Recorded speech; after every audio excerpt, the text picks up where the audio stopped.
Here are two reasons companies fail. They only do more of the same, or they only do what's new. To me, the real solution to quality growth is figuring out the balance between two activities: exploration and exploitation. Both are necessary, but it can't be too much of a good thing. Consider Fawcett. I'm actually old enough to remember them. Fawcett was a fantastic company. They were born deep in the Swedish forest, and they made the best mechanical calculators in the world. Everybody used them. And what did Fawcett do when the electronic calculator came along? They continued doing exactly the same. In 6 months, they went from maximum revenue, and they were gone. Gone.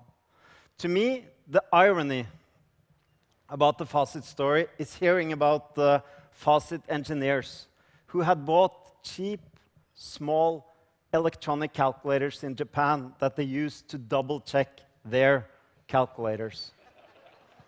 Fawcett did too much exploitation. But exploration can go wild too. A few years back, I worked closely alongside a European biotech company.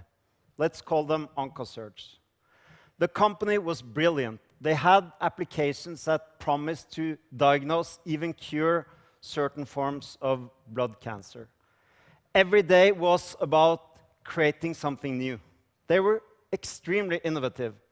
And the mantra was, when we only get it right, or even, we want it perfect. The sad thing is, before they became perfect, even good enough, they became obsolete. Oncosearch did too much exploration. I first heard about exploration and exploitation about 15 years ago when I worked as a visiting scholar at Stanford University. And the founder of the ideas is Jim March. And to me, the power of the ideas is its practicality. Exploration. Exploration is about coming up with what's new. It's about search, it's about discovery. It's about new products, it's about new innovations. It's about changing our frontiers. Our heroes are people who have done exploration. Madame Curie, Picasso, Neil Armstrong, Sir Edmund Hillary, etc. I come from Norway. All our heroes are explorers, and they deserve to be. We all know that exploration is risky. We don't know the answers. We don't know if we're going to find it, and we know that the risks are high. Exploitation is the opposite. Exploitation is taking the knowledge we have and making good better. Exploitation is about making our trains run on time. It's about making good products faster and cheaper. Exploitation is not risky in the short term, but if we only exploit, it's very risky in the long term.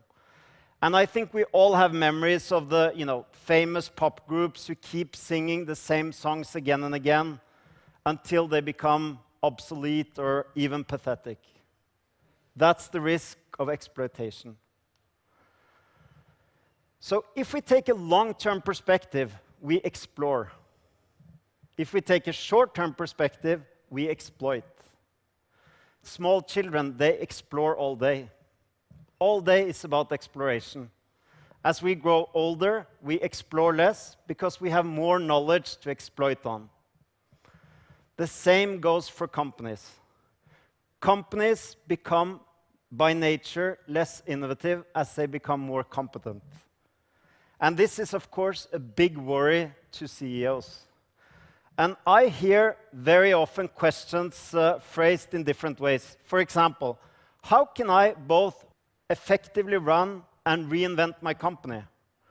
Or how can I make sure that our company changes before we become obsolete or are hit by a crisis? So doing one well is difficult. Doing both well at the same time is art, pushing both exploration and exploitation. So one thing we've found is that only about 2% of companies are able to effectively explore and exploit at the same time, in parallel. But when they do, the payoffs are huge. So we have lots of great examples. We have Nestlé creating Nespresso. We have Lego going into animated films, Toyota creating the hybrids, Unilever pushing into sustainability. There are lots of examples, and the benefits are huge. Why is balancing so difficult? I think it's difficult because there are so many traps that keep us where we are. So I'll talk about two, but there are many. So let's talk about the perpetual search trap. We discover something, but we don't have the patience or the persistence to get at it and make it work. So instead of staying with it, we create something new. But the same goes for that, and we're in a vicious circle of actually coming up with ideas but being frustrated. OncoSearch was a good example. A famous example is, of course, Xerox. But we don't only see this in companies, we see this in the public sector as well. We all know that any kind of effective reform of education, research, healthcare, even defense takes 10, 15, maybe 20 years to work. But still, we change much more often. We really don't give them the chance. Another trap is the success trap. Fawcett fell into the success trap. They literally held the future in their hands, but they couldn't see it. They were simply so good at making what they loved doing that they wouldn't change. We are like that too. When we know something well, it's difficult to change. Bill Gates has said, "Success is a lousy teacher. It seduces us into thinking we cannot fail." That's the challenge with success. So I think there are some lessons, and I think they apply to us, and they apply to our companies. So the first lesson is get ahead of the crisis. And any company that's able to innovate is actually able to also buy an insurance in the future. Netflix, they could so easily have been content with earlier generations of distribution, but they always, and I think they will always keep pushing for the next battle. I see other companies who say, "I'll win the next innovation cycle, whatever it takes." Second one, think in multiple time scales. I'll share a chart with you, and I think it's a wonderful one. Any company we look at, taking a one-year perspective and looking at the valuation of the company, innovation typically accounts for only about 30%. So when we think 1 year, innovation isn't really that important. Move ahead, take 10-year perspective on the same company, suddenly innovation and the ability to renew accounts for 70%. But companies can't choose. They need to fund the journey and live the long term. Third, invite challenge. I don't think it's possible for any of us to be able to balance exploration and exploitation by ourselves. I think it's a team sport.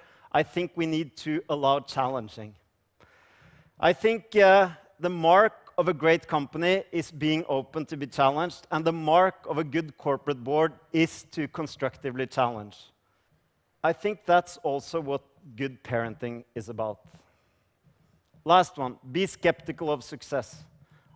Maybe it's useful to think back at the old triumph marches in Rome, when the generals, after a big victory, were given their celebration. Riding into Rome on the carriage, they always had a companion, whispering in their ear, "Remember, you're only human." So I hope I've made the point. Balancing exploration and exploitation has a huge payoff, but it's difficult and we need to be conscious. I want to just point out two questions that I think are useful.